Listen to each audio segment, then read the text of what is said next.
The theory of love is called the duplex theory, and it has two parts. One part is what I call a triangular theory of love, and that is that love has three components: intimacy, passion, and commitment.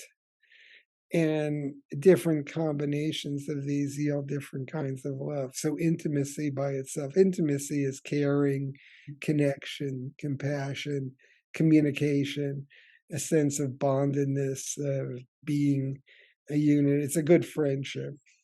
Passion, everyone knows what that is. It's when you really need to be with a person. You think about them all the time and you can't live without them. Commitment is a cognitive part. It's that you decide you want to stay with the person regardless.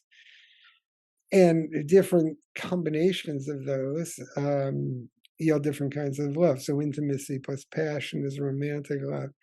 Intimacy plus commitment is companion love. Commitment plus passion is fatuous or foolish love.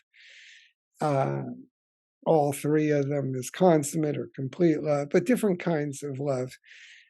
And my wife actually Karen works on this with me. She has a website, lovemultiverse.com, to help people apply this in their lives. So this is stuff you can immediately apply in your own relationships.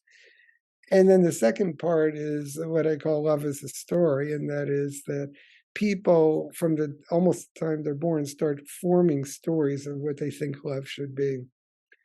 So an example of a story would be a fairy tale where there's a prince and a princess, very romantic.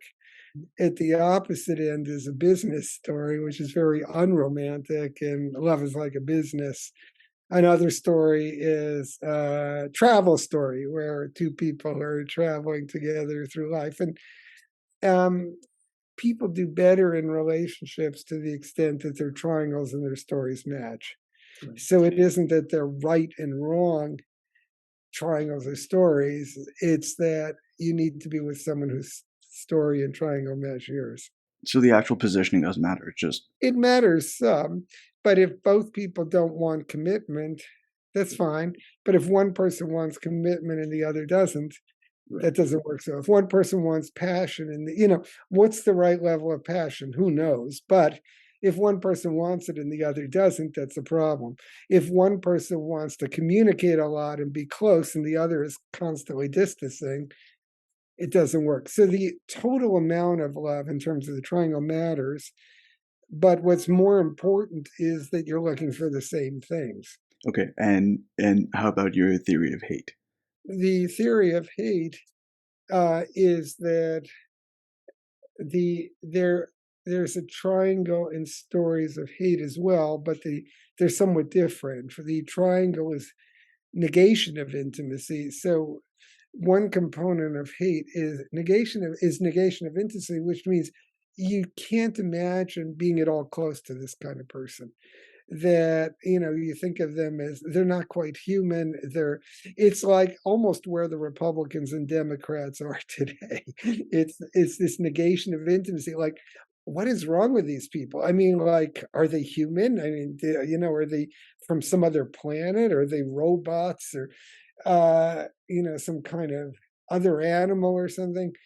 That's negation of intimacy, and you see that what cynical leaders do is they inspire negation of intimacy. That's what Putin did with Ukraine and the Russians. I mean, there's no difference between Ukrainians and Russians. All of a sudden, the Ukrainians are these big enemies. That's what they do. Or all of a sudden, the Jews are enemies, or the Muslims are enemies, or the Buddhists, or the whoever it is. It's always the same story with narcissistic leaders. It's the other guy who is depriving you. And then the second component is passion. It's where you really get excited about it. They're after your wives, they're after your kids, they're after your property, they're after your money. They're going to take away everything you have.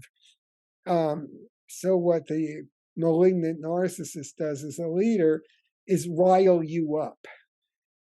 So if you look at the the McCarthy era propaganda in the United States, it's to get you excited about, there are reds behind every desk and in every corner and in Hollywood and in Washington. And it's the same in many parts of the world today.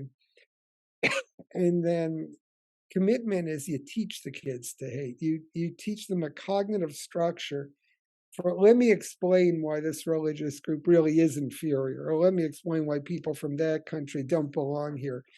And schools often play that role, as do media, of teaching you a fake history or a fake ethnography of other people that makes it look like your group is superior to that group. This country has had a lot of that. I mean, let's face it. The United States has a very bad history of the way it's treated African American people, uh, Jewish people, Muslim people, Chinese people, Japanese people. I mean, we have a very bad history. Women didn't vote until relatively recently. So it's getting a cognitive structure where you just see, yeah, of course they don't. They don't. That's because they're inferior. I mean, that's what the so-called founding fathers believed, that slaves were worth 3/5 of a person. So that's the commitment part. That's the cognitive, where you actually come to believe all this crap. And that's what the propaganda I mean, that's what right wing and left wing propaganda does in the US, or what people like Putin suppress all the other media. So all that you hear is these cognitive structures to support the idea that the Russians are doing this glorious thing for the world, and Ukraine is really overrun by CIA agents or whatever it is, Westerners. But it happens everywhere. It happens in the United States. It's between the South and the North, they often have painted each other as utterly vile. So it's not just in other countries. It happens right here in the United States. Not only in the past, it's happening right now. Yeah, I mean, Roe v. Wade being overturned. Yeah, it just doesn't go away. Yeah. Yeah. Well, that's a bleak place to end off. Um, do you have any positive ideas to sound off on, if you like, or not? Yeah, I think it's slightly bleak, but you can't solve a problem if you don't know you have it. And so if we recognize what we're doing, then we realize that we need to build bridges. That uh, unless we seek to understand other points of view, why people feel that way, and how we can build a bridge between us and them. If we don't do that, then I think we're doomed. But I don't think it's necessarily too late. Um, I have tried to do that to some extent. And many people, there are Israeli and Palestinian groups that try to build bridges. It's just hard when many people are becoming more and more polarized, and then they start following each other. But we can't give up. We have to, each of us has to be part of a solution and not part of making the problem worse. And if the one way to guarantee we won't solve these problems is to give up on them. So you keep trying. I mean, I've been trying since before you were born, and you just keep going. And that's what I'm doing, and I hope you do too.